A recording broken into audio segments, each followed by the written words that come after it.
नमस्कार दोस्तों, स्वागत है आपका ITI एग्जाम सॉल्यूशंस में। दोस्तों आज हम PGCIL का पार्ट 3 सॉल्व करने वाले हैं। तो चलिए दोस्तों क्वेश्चन सॉल्व करना स्टार्ट करते हैं। क्वेश्चन नंबर 61 है, when reducing a block diagram which of the following is not a basic configuration. आपके ऑप्शन है A diagonal configuration, B parallel configuration, C feedback configuration and D series configuration. दोस्तों ये question है control system का और दोस्तों इसमें पूछा गया है कि हम किसी भी ब्लॉक डायग्राम को किस तरीके से रिड्यूस कर सकते हैं या किस तरीके से सॉल्व कर सकते हैं। तो मान लीजिए दोस्तों ये एक ब्लॉक डायग्राम है। अब हम इसको 3 तरीके से सॉल्व कर सकते हैं। पहला होता है सीरीज कॉन्फ़िगरेशन। जैसे कि आप इस ब्लॉक डायग्राम में देख सकते हैं G1 और G2 सीरीज में है, तो इसको हम सीरीज में ऐड कर लेते हैं। ये हो जाएगा G1 G2। देन इसको हम सॉल्व कर सकते हैं पैरेलल कॉन्फ़िगरेशन में। इसमें दोस्तों G4 और G3 पैरेलल में कनेक्ट है। तो जब पैरेलल में हम इसको जोड़ते हैं तो ये हो जाते हैं ऐड। यहाँ पे आपको शायद ना दिखे तो मैं कलर चेंज कर देता हूँ इसका। ये हो जाएगा दोस्तों G3 plus G4। And then last होता है दोस्तों फीडबैक कॉन्फ़िगरेशन। जो ये H1 है ये एक फीडबैक लूप है। तो इसको हम जब सॉल्व करते हैं इसका मतलब ये हुआ जो G1 और G2 का आउटपुट है वो फीडबैक होगा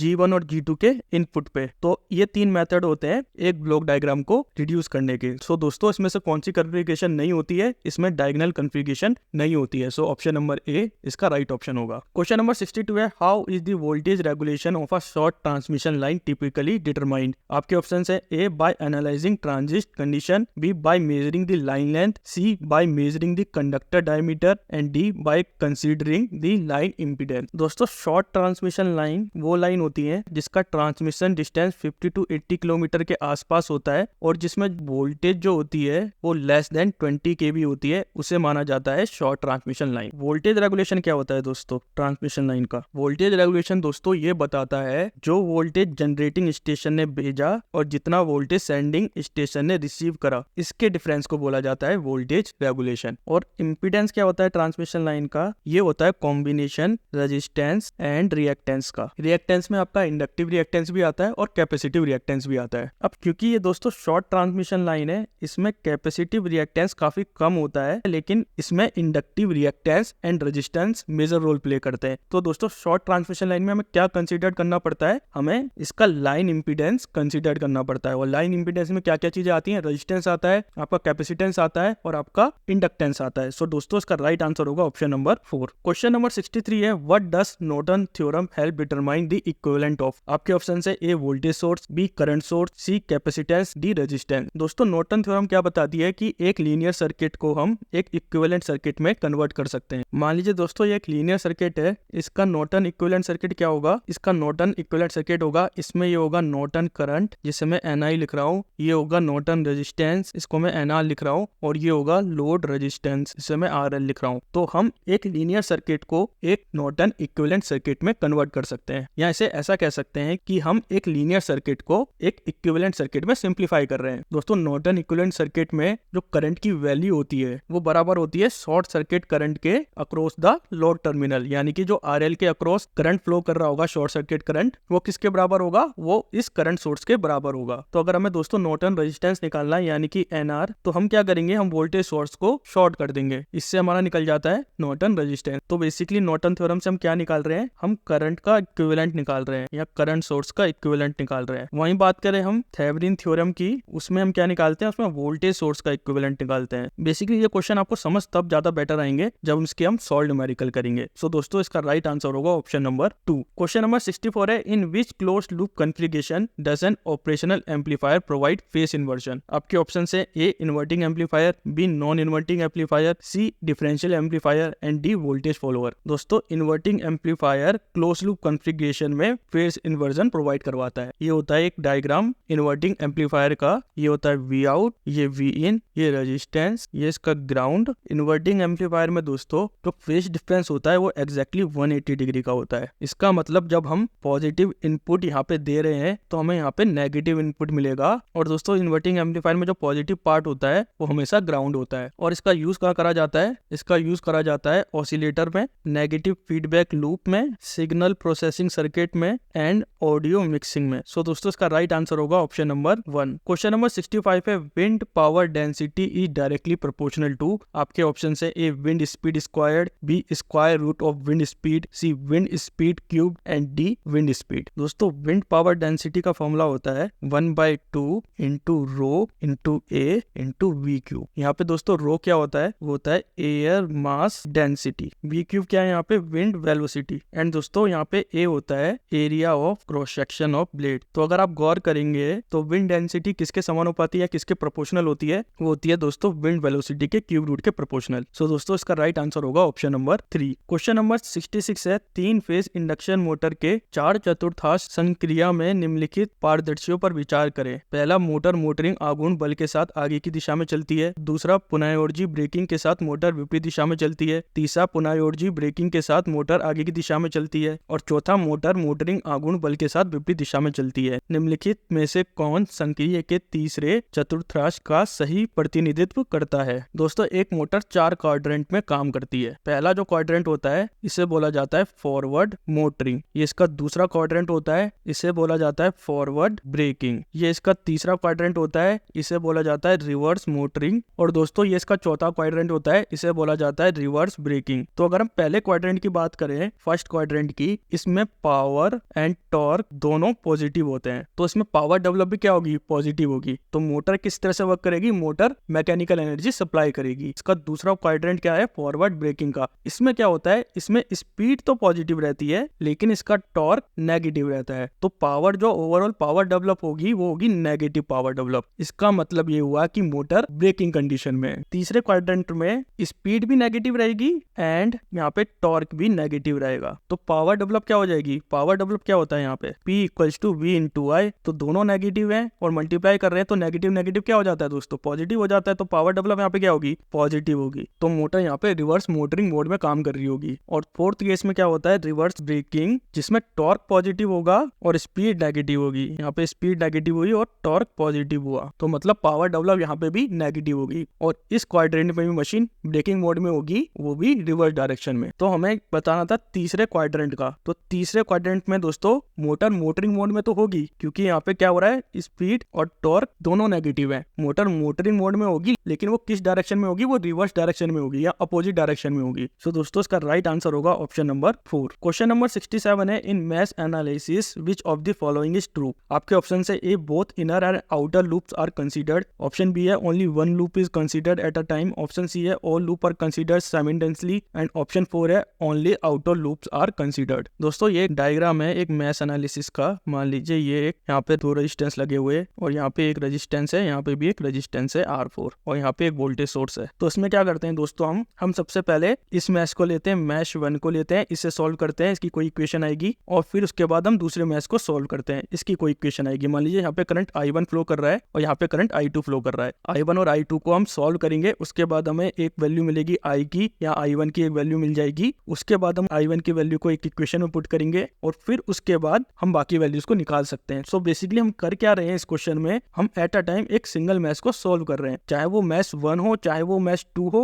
चाहे इसमें फर्दर भी मैश लगे हो तो ये मैश 3 हो, लेकिन हम एक टाइम पे एक ही मैश को सॉल्व करते हैं मैश एनालिसिस के केस में। सो ऑप्शन नंबर 2 का राइट ऑप्शन होगा, only one loop is considered at a time. यहाँ पे लूप से मतलब दोस्तों मैश का ही। क्वेश्चन नंबर 68 है, which diode is specifically design to operate in reverse breakdown region. आपके ऑप्शन है, A Zener diode, B Schottky diode, C tunnel diode and D light emitting diode. दोस्तों रिवर्स ब्रेकडाउन रीजन में हम use करते हैं Zener diode का। Zener diode एक तरीके का वोल्टेज रेगुलेटर भी होता है। मान लीजिए हमें एक 4 वोल्ट पावर सप्लाई की जरूरत है, तो हम ज़ेनर डायोड एक सर्किट में ऐड कर देते हैं। तो जैसे ही सर्किट में 4 वोल्ट से ज्यादा करंट फ्लो करेगा तो ज़ेनर डायोड शॉर्ट हो जाएगा, तो सारा करंट फिर किससे फ्लो करेगा, वो ज़ेनर डायोड से फ्लो करेगा और हमारा जो डिवाइस है जिसे 4 वोल्ट की जरूरत थी वो डिवाइस आपका सेफ बच जाएगा। तो ये होता है ज़ेनर डायोड का काम मोटे मोटे अक्षरों में। और ज़ेनर डायोड को दोस्तों हेवीली डोप करा जाता है। और एक और पॉइंट इसमें यह है कि ज़ेनर डायोड बोथ डायरेक्शन में ऑपरेट कर सकते हैं, यानी कि ये फॉरवर्ड मोड में भी जा सकते हैं और रिवर्स मोड में भी काम कर सकते हैं। जो इसका एक ग्राफ बनता है, ये फॉरवर्ड बाइस हो गया, ये रिवर्स बाइस हो गया, इसको मैं RB लिख रहा हूँ। ये फॉरवर्ड करंट हो गया, इसको मैं FI लिख रहा हूँ। ये रिवर्स करंट हो गया, इसको मैं RI लिख रहा हूँ। जब वोल्टेज हमारा सेफ लेवल पे ऑपरेट कर रहा है उस कंडीशन में ज़ेनर डायोड आपका फॉरवर्ड रीजन में काम करेगा। और जैसे ही वोल्टेज सेफ लिमिट को क्रॉस करेगा, जिसे बोला जाता है नी वोल्टेज, उसके बाद इसमें से एकदम से करंट हाई करंट फ्लो करने लग जाएगा। सो इसका डायग्राम कुछ इस तरीके का होता है। तो सारा करंट कहां से फ्लो हुआ है, फिर सारा करंट आपका ज़ेनर डायोड के थ्रू फ्लो हुआ है। सो ऑप्शन नंबर ए इसका राइट ऑप्शन होगा। क्वेश्चन नंबर 69 है, in electric traction the purpose of sectioning is. आपके ऑप्शन है, A improve the efficiency, B dividing the overhead equipment into section, section, C reduce the current flow and D increase the voltage. दोस्तों sectioning का मतलब होता है हम एक बड़े पार्ट को छोटे छोटे पार्ट्स में डिवाइड कर दें। तो इसमें अगर आप देखेंगे ऑप्शंस में, इसमें आपको डायरेक्टली पता लग जाएगा कि सेक्शनिंग का मतलब ये हुआ कि हमने ओवरहेड इक्विपमेंट को अलग अलग पार्ट्स में डिवाइड कर दिया। जिसके एडवांटेज क्या है, एक तो हमें फॉल्ट आइसोलेशन मिल जाता है। इन केस अगर किसी एक सेक्शन में फॉल्ट हुआ तो हमारे बाकी सेक्शन उस कंडीशन में भी ऑपरेट कर रहे होंगे। वरना क्या होगा कि अगर कहीं पे भी फॉल्ट आता है और हमने सेक्शनिंग नहीं करी है और हमने इन पार्ट्स को डिवाइड नहीं करा है तो वो पूरा सिस्टम ही आपका बैठ जाएगा या बंद हो जाएगा। इससे हमें मेंटेनेंस एक्सेस करने में भी ईज हो जाता है या आसानी हो जाती है, क्योंकि हमें जिस पार्ट का मेंटेनेंस करना है हम उस पार्ट को आइसोलेट कर लेते हैं और बाकी पार्ट आपका रनिंग कंडीशन में रहता है। और ये हमें फ्लेक्सिबिलिटी भी प्रोवाइड करता है, यानी कि हमें ये आजादी देता है हम हर एक सेक्शन को अपने अकॉर्डिंग या नीड के अकॉर्डिंग मॉडिफाई कर सकें। तो दोस्तों इसका राइट आंसर होगा ऑप्शन नंबर 2। क्वेश्चन नंबर 70 है leakage reactance in a transformer is due to. आपके ऑप्शन है A leakage flux, B core losses, C copper losses, D mutual flux. दोस्तों ये एक ट्रांसफार्मर होता है, इसकी ये प्राइमरी वाइंडिंग और ये सेकेंडरी वाइंडिंग। तो जो फ्लक्स कोर के अंदर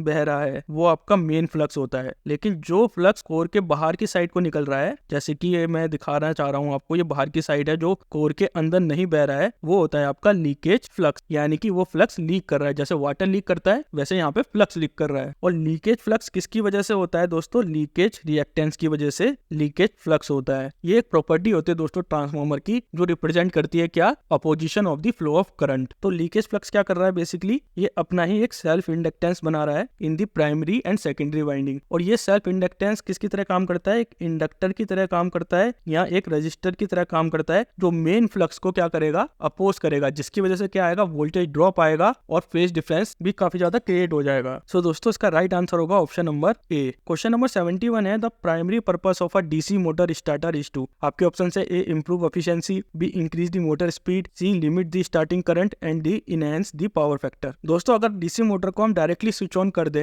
तो उसमें बहुत ज्यादा फुल लोड करंट फ्लो करता है, जिसकी वजह से मोटर वाइंडिंग क्या हो जाएंगी, डैमेज हो जाएंगी या मोटर जल जाएगी। तो उसी फुल लोड करंट को कंट्रोल करने के लिए हम क्या लगाते हैं, हम यूज करते हैं स्टार्टर का। तो स्टार्टर क्या काम कर रहा है, स्टार्टर करंट को लिमिट कर रहा है। इसका मतलब ये एक तरीके का ओवर करंट प्रोटेक्शन डिवाइस है। स्टार्टर की मदद से हम पहले इसको कम करंट देते हैं और जब मोटर की स्पीड बढ़ने शुरू हो जाती है तो हम करंट की वैल्यू को धीरे धीरे इंक्रीज करते हैं, जिससे मोटर एफिशिएंटली रन कर पाती है। सो दोस्तों इसका राइट आंसर होगा ऑप्शन नंबर 3। क्वेश्चन नंबर 72 है what is the distinct advantage of ring distribution system over radial distribution system. आपके ऑप्शन है A simpler design and construction, B reduce material usage, C lower maintenance cost and D increase reliability due to multiple path for power flow. दोस्तों 4 तरीके के distribution system होते हैं। एक होता है रेडियल डिस्ट्रीब्यूशन सिस्टम, देन होता है पैरेलल फीडर सिस्टम, उसके बाद आता है ring main system and then आता है इंटरकनेक्टेड डिस्ट्रीब्यूशन सिस्टम। दोस्तों ये एक एग्जांपल बता रहा हूँ मैं, ये होता है एक रेडियल डिस्ट्रीब्यूशन सिस्टम का। इसमें एक मेन फीडर होता है जिससे सारे घर को कनेक्टिविटी पहुंचाई जाती है। तो इसमें क्या डिसएडवांटेज होता है दोस्तों, कि इन केस अगर फीडर खराब होगा तो सब घरों की कनेक्टिविटी यहाँ पे लूज हो जाएगी या जो भी बिजली की सप्लाई आपूर्ति है वो खत्म हो जाएगी। तो ये एक बहुत बड़ा डिसएडवांटेज है एक रेडियल पावर सिस्टम का। वहीं बात करें हम रिंग मेन सिस्टम की, तो रिंग मेन सिस्टम में क्या होता है दोस्तों, एक क्लोज लूप होता है जो एक रिंग की शेप में होता है, जिसमें मल्टीपल पाथ अवेलेबल होते हैं। इन केस अगर एक पाथ में फॉल्ट भी आ गया या एक फीडर में फॉल्ट भी आ गया, दूसरे फीडर के थ्रू पावर सप्लाई को कंटिन्यू करा जा सकता है। तो इस वजह से इसमें एडवांटेज क्या होता है, इसमें वोल्टेज फ्लक्चुएशन भी कम होता है और ये सिस्टम रिलायबल भी होता है। सो दोस्तों इसका राइट आंसर होगा ऑप्शन नंबर 4। क्वेश्चन नंबर 73 है the demand factor is the ratio of. आपके ऑप्शन है A connected load to average load, B maximum demand to connected load, C average load to connected load and D connected load to maximum demand. दोस्तों demand factor होता है maximum demand to connected load और demand factor हमेशा less than 1 होता है। और एक question हमने अभी करा था डाइवर्सिटी फैक्टर का, जो पिछली वाली सीरीज में होगा या पार्ट 2 में होगा, उसमें जो फैक्टर होता है वो ग्रेटर देन 1 होता है, लेकिन डिमांड फैक्टर में जो फैक्टर होगा वो लेस देन 1 होगा, क्योंकि दोस्तों मैक्सिमम डिमांड जो होती है वो हमेशा कम होगी कनेक्टेड लोड से, या ये कह सकते हैं कनेक्टेड लोड हमेशा ज्यादा होगा मैक्सिमम डिमांड से। कनेक्टेड लोड क्या होता है, इसमें जितने भी इलेक्ट्रिकल डिवाइस एक सिस्टम में कनेक्टेड है उन्हें कनेक्टेड लोड बोला जाता है। और दोस्तों मैक्सिमम डिमांड क्या होता है कि किसी भी एक पर्टिकुलर टाइम में ड्यूरिंग 24 आवर्स यानी कि 24 घंटे के अंदर किसी भी एक पर्टिकुलर टाइम पे जब हाईएस्ट अमाउंट ऑफ पावर को कंज्यूम करा गया उसे बोला जाता है मैक्सिमम डिमांड। सो दोस्तों इसका राइट आंसर होगा ऑप्शन नंबर 2। क्वेश्चन नंबर 74 है the primary function of ELCB earth leakage circuit breaker is to detect. आपके ऑप्शन है A over voltage, B over current, C earth leakage current and D phase imbalance. Earth leakage circuit breaker को दोस्तों residual current device भी बोला जाता है। दोस्तों ELCB circuit breaker क्या करता है, ये कंटिन्यूअसली दो वैल्यू को कंपेयर करता है। कौन सी दो वैल्यू को, एक फेज करंट की वैल्यू को किसके साथ ये कंपेयर करता है, ये न्यूट्रल के साथ कंपेयर करता है। और जो भी डिफरेंस आया, मान लीजिए फेज में 5 एम्पेयर करंट जा रहा है और न्यूट्रल में 1 एम्पेयर करंट जा रहा है, तो जो भी ये डिफरेंस है 4 एम्पेयर का, ये होता है रेसिडुअल करंट, जो कहाँ फ्लो कर रहा है, जो अर्थ में फ्लो कर रहा है। तो उसमें एक प्रीसेट वैल्यू होती है, मान लीजिए प्रीसेट वैल्यू 5 एम्पेयर की है। जब तक 4 एम्पेयर का करंट फ्लो कर रहा है अर्थ में, तब तक ये डिवाइस ट्रिप नहीं होगा। लेकिन जैसे ही करंट 5 एम्पेयर से ज्यादा हुआ तो ये डिवाइस ट्रिप हो जाएगा और ये बाकी इक्विपमेंट्स को प्रोटेक्ट कर लेगा। तो ये क्या है, एक तरीके का ओवर करंट प्रोटेक्शन है। सो ऑप्शन नंबर 3 इसका राइट ऑप्शन है। क्वेश्चन नंबर 75 है, what is the crucial factor to consider when preparing a detail electrical estimate. आपके ऑप्शन है A brand of equipment, B office location, C colour of wire, D load requirement. देखिए सबसे important चीज क्या होती है जब भी हम एक इलेक्ट्रिकल एस्टिमेट बनाते हैं, वो चीज होती है लोड रिक्वायरमेंट, कि कितने लोड की रिक्वायरमेंट है, या इसमें ये कह सकते हैं कि मैक्सिमम डिमांड ऑफ पावर कितनी होगी। अब दोस्तों इसका क्या फायदा हुआ कि अगर हमने लोड रिक्वायरमेंट को कंसीडर नहीं करा तो हम इसमें दो कंडीशन हो सकती है, एक अंडर साइज सिस्टम हो सकता है और दूसरा ओवर साइज सिस्टम हो सकता है। अगर अंडर साइज सिस्टम हुआ तो ओवरलोडिंग का खतरा बढ़ जाएगा, अगर ओवर साइज सिस्टम हुआ तो कॉस्ट बढ़ जाएगी। तो इसलिए हमें लोड रिक्वायरमेंट को कंसीडर करना सबसे ज्यादा इंपॉर्टेंट होता है। सो दोस्तों इसका राइट आंसर होगा ऑप्शन नंबर 4। क्वेश्चन नंबर 76 है, in transmission line sag is least affected by. Transmission line में सैग को सबसे कम प्रभावित क्या चीज करती है। आपके ऑप्शन है A span length, B weight of conductor, C ice loading, D colour of conductor. देखिए सैग ऑलरेडी हम डिस्कस कर चुके हैं, जब एक ट्रांसमिशन लाइन में एक ढीलापन आ जाए तो उसे बोला जाता है सैग। और सैग किस किस पे डिपेंड करता है, वो लाइन के स्पैन पे डिपेंड करता है, वो कंडक्टर के वेट पे डिपेंड करता है, वो आइस लोडिंग पे डिपेंड करता है। जितना ज्यादा कंडक्टर की लेंथ होगी उतना ही चांसेस होगा सैग के इंक्रीज होने का, जितना ज्यादा कंडक्टर का वेट होगा उतना ही ज्यादा सैग के इंक्रीज होने का चांस होगा, जितनी ज्यादा आइस लोडिंग होगी उतना ही ज्यादा कंडक्टर पे वेट बढ़ेगा, और जब वेट बढ़ेगा तो सैग इंक्रीज हो जाएगा। लेकिन कलर का कोई भी सैग से लेना देना नहीं होता है। सो ऑप्शन नंबर डी इसका राइट ऑप्शन होगा। क्वेश्चन नंबर 77 है, the angle in synchronous motor indicate the angle between. आपके ऑप्शन है A supply voltage and rotor current, B rotor field and supply voltage, D stator magnetic field and rotor current and D rotor and stator magnetic field. दोस्तों synchronous motor में load angle किसके बीच बनता है, वो बनता है रोटर एंड मैग्नेटिक फील्ड के बीच में। और दोस्तों सिंक्रोनस मोटर में जो रोटेटिंग मैग्नेटिक फील्ड जनरेट होता है वो कहाँ जनरेट होता है, यहाँ से बोल सकते हैं वो कहाँ क्रिएट होता है, वो स्टेटर वाइंडिंग में क्रिएट होता है। दोस्तों अगर सिंक्रोनस मोटर में कोई भी लोड नहीं है तो ये एंगल ऑलमोस्ट 0 होता है, और जैसे जैसे लोड इंक्रीज होता है तो रोटर फ्लक्स लैग करता है स्टेटर फ्लक्स से। इसका मतलब जो एंगल होगा वो इंक्रीज हो जाएगा, की वजह से जो पावर फैक्टर होगा वो लैगिंग होगा। सो दोस्तों इसका राइट आंसर होगा ऑप्शन नंबर 4। क्वेश्चन नंबर 78 है, ट्रांसमिशन लाइन में निकटता प्रभाव तब अधिक स्पष्ट होता है जब। दोस्तों निकटता प्रभाव को बोला जाता है प्रॉक्सिमिटी इफेक्ट, और ये इफेक्ट क्या होता है दोस्तों, जब दो क्लोज कंडक्टर एक ट्रांसमिशन लाइन में ट्रेवल कर रहे होते हैं तो एक कंडक्टर का मैग्नेटिक फील्ड दूसरे कंडक्टर को प्रभावित करता है, उसे बोला जाता है प्रॉक्सिमिटी इफेक्ट, जिसकी वजह से दूसरे कंडक्टर का रेजिस्टेंस बढ़ जाता है और इसमें पावर लॉस भी बढ़ जाते हैं। तो इसको कम करने के लिए हमें क्या करना चाहिए, कंडक्टर की स्पेसिंग को बढ़ा देना चाहिए और फ्रिक्वेंसी को मेंटेन करके रखना चाहिए, क्योंकि अगर फ्रिक्वेंसी को हम इंक्रीज करेंगे तो जो मैग्नेटिक फील्ड जनरेट हो रहा था दूसरे कंडक्टर में वो भी हाई इंटेंसिटी का मैग्नेटिक फील्ड जनरेट होगा, जिसकी वजह से इसका रेजिस्टेंस बढ़ जाएगा और पावर लॉसेस फर्दर बढ़ जाएंगे। तो हम कौन से कंडक्टर का यूज कर सकते हैं इसमें स्ट्रैंडेड कंडक्टर का हम अधिकतर यूज करते हैं प्रॉक्सिमिटी इफेक्ट को रिड्यूस करने के लिए। सो दोस्तों इसका राइट आंसर होगा ऑप्शन नंबर 3। क्वेश्चन नंबर 79 है, विच of the following describe the primary difference between a JFET and MOSFET transistor. दोस्तों JFET को बोला जाता है junction field effect transistor and MOSFET को बोला जाता है metal oxide semiconductor field effect transistor. दोस्तों JFET एंड MOSFET दोनों ही क्या है, वोल्टेज कंट्रोल डिवाइस है, पर दोनों में एक मेन डिफरेंस होता है। इसको एक एग्जांपल से समझते हैं। मान लीजिए ये एक वाटर पाइप है जिसमें से पानी फ्लो कर रहा है, और ये एक नोब है जिसका नाम है JFET। मान लीजिए हमने पानी के फ्लो को बंद करना है, तो पानी के फ्लो को बंद करने के लिए हमने JFET की नोब को बंद कर दिया। लेकिन जब हम JFET की नोब को बंद करते हैं तो पानी का फ्लो पूरी तरीके से बंद नहीं होता है, इसमें से कुछ पानी फिर भी बह रहा होता है। ये पानी क्या है यहाँ पे, कि करंट को दर्शा रहा है, तो इसमें कुछ ना कुछ करंट फ्लो कर रहा होता है। वहीं बात करें MOSFET की,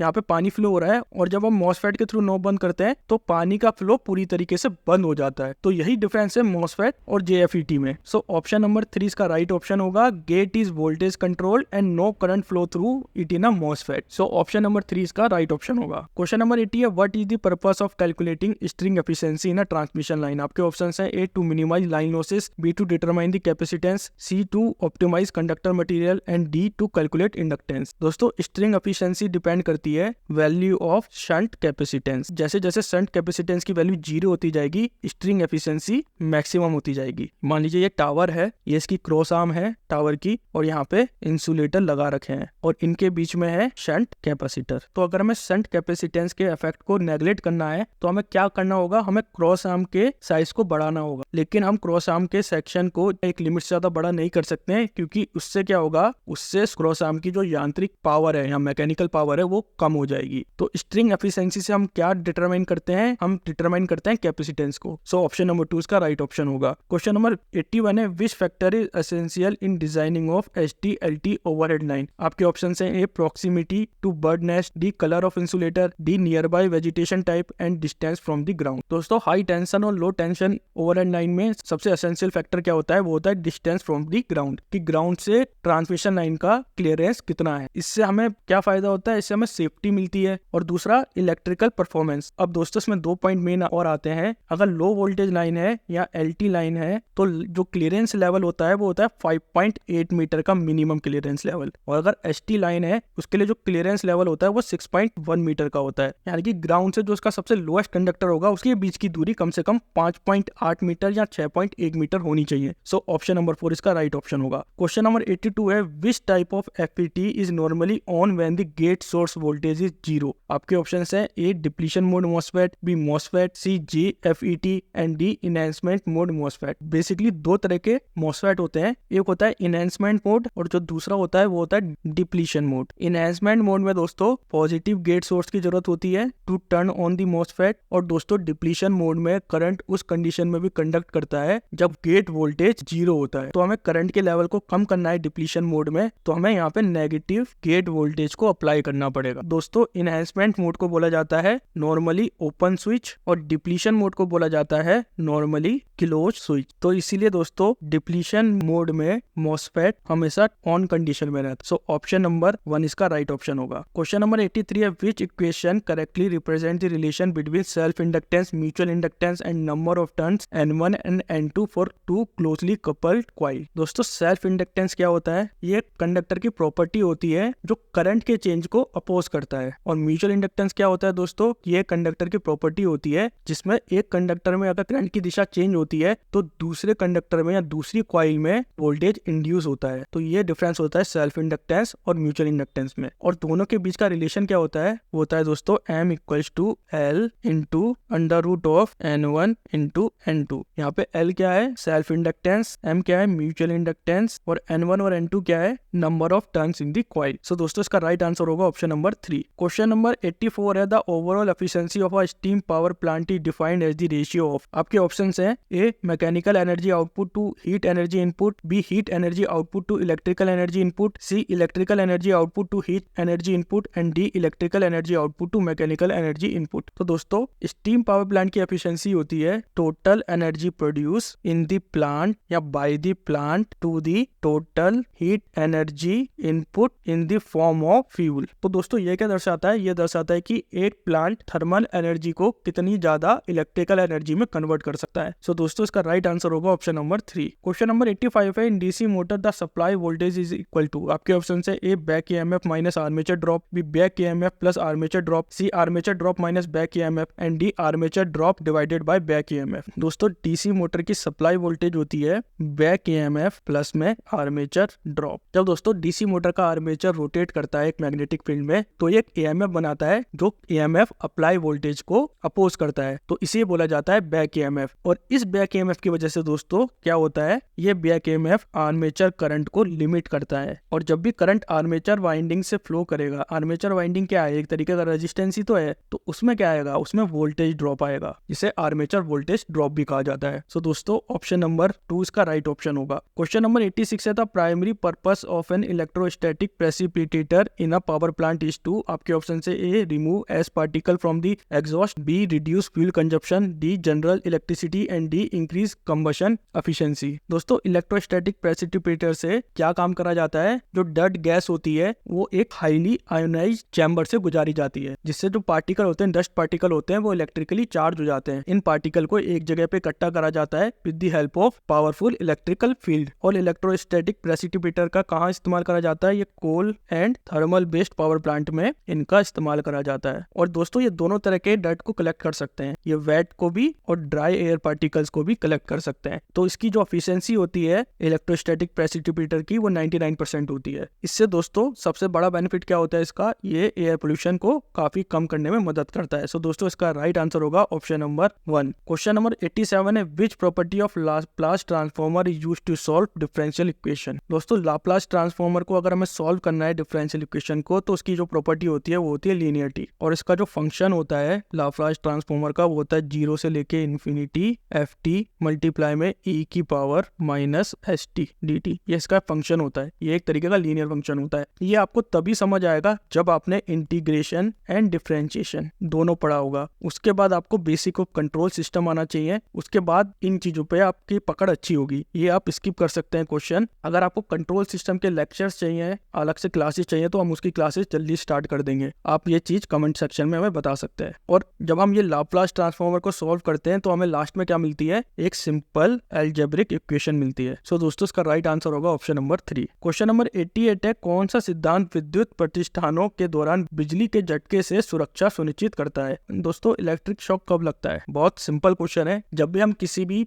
लाइव पार्ट को टच कर देते हैं जो इंसुलेटेड नहीं होता है, तो उस केस में हमारी बॉडी से करंट फ्लो करता है, जिसकी वजह से हमें बिजली का झटका लगता है। तो इसको कम करने के लिए, इलेक्ट्रिक शॉक को कम करने के लिए हम क्या कर सकते हैं। पहला काम तो ये कर सकते हैं कि कभी भी हम लाइव सर्किट पे छेड़छाड़ ना करें, हमेशा सर्किट को पहले आइसोलेट करें, उसके बाद काम करें। इन केस नेसेसरी कंडीशन है, हम सर्किट को आइसोलेट नहीं कर सकते हैं, तो हमें लाइव पार्ट को अच्छी तरीके से इंसुलेटेड करना चाहिए। अगर लाइव पार्ट इंसुलेटेड होगा तो बिजली के झटके का खतरा काफी ज्यादा कम हो जाएगा। उसके साथ साथ हम और क्या कर सकते हैं, हम ग्लव्स का यूज कर सकते हैं, हम रबर मैट का यूज कर सकते हैं, और हम अदर सेफ्टी प्रोसीजर को भी फॉलो कर सकते हैं। लेकिन इसमें जो पॉइंट दिया हुआ है उसके हिसाब से हमें क्या करना चाहिए, हमें लाइव वायर को इंसुलेट करना चाहिए। सो दोस्तों ऑप्शन नंबर 1 इसका राइट ऑप्शन होगा। क्वेश्चन नंबर 89 है, which organization set the standard for illumination level in various spaces. आपके ऑप्शन है IESNA, IEEE, IEC, ISO। दोस्तों जो इल्यूमिनेशन लेवल के स्टैंडर्ड सेट करता है वो होता है IESNA, जिसकी फुल फॉर्म है illuminating engineering society of North America. तो ये स्टैंडर्ड सेट करती है, जो स्टैंडर्ड हम पढ़ते हैं ना कि कितना इल्यूमिनेशन लेवल होना चाहिए, लाइब्रेरी में कितना होना चाहिए, हॉल में कितना होना चाहिए, एक ऑफिस में कितना होना चाहिए। तो ये स्टैंडर्ड सेट कौन करता है, ये IESNA सेट करता है। सो ऑप्शन नंबर 1 इसका